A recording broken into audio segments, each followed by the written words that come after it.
Hey everyone, this is Roland here. Welcome and thank you for being here. And today I want to talk to you about a truth you can hold on to when it feels like the enemy has surrounded you, when it feels like the enemy is too strong for you. So let's get into the word, and I'm going to be focusing on the story of Elisha in 2 Kings chapter 6. And in this story, we read about the king of Aram, and he's at war with Israel. And what happens when he's trying to set a trap for Israel, but it seems like Israel always slips through his fingers, and he is mad about this. So he calls his army and he's trying to find out who the traitor is. And one of his men comes and tells him that it's not any of us, your king.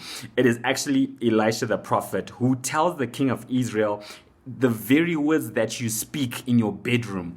And of course, the king of Aram is not happy to hear this. So he sets a plan. He finds out where Elisha is, and he goes and he surrounds the city he is in. And Elisha is currently in Dothan. So in the evening, the king of Aram sends a whole host of people to surround the city. And when Elisha's servant gets up in the morning, he sees a whole host surrounding the city, and he is freaking out. So he runs to Elisha and tells him the situation.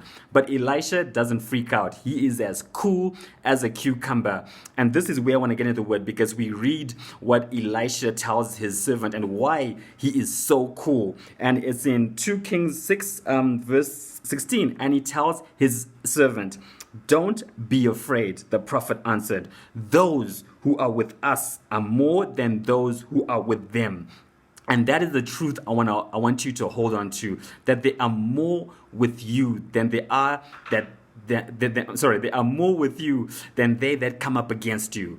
And Elisha goes further, because there is something he's seen that his servant is not seen. So he prays a prayer, and let's read what the prayer says. And this is in the next verse.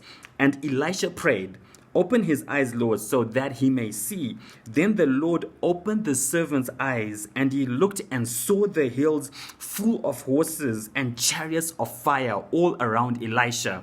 And that is our truth as well, that no matter how many come up against you, no matter how many the enemy are, there will always be more with you than there are that come up against you. There are armies full chariots of fire. Like they are outnumbering the enemy by 1 to a million and more. I mean, that's just me, but there are more. So be encouraged with that. And as I come to the end, I want to share 2 more scriptures. The first one is in Psalm verse 27, verse 3, and it says, "Though an host should encamp against me, my heart shall not fear. Though war should rise against me, in this will I be confident." And I want to share one more scripture, and that is in Psalm 27, verse 5 and 6.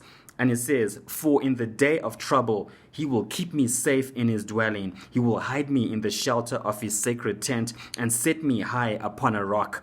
Then my head will be exalted above the enemies who surround me." And that is what I've been trying to say, and I've been saying, and I want to encourage you with that. Again, it may seem like the enemy has surrounded you, and it may seem like the enemy is stronger than you, and it may seem like there's no way out, but always remember that there are more with you than they that come up against you. And that is the truth I want you to hold on to. And with that, I have come to the end of the episode, and I will see you in the next one. So God bless and keep safe. See you then.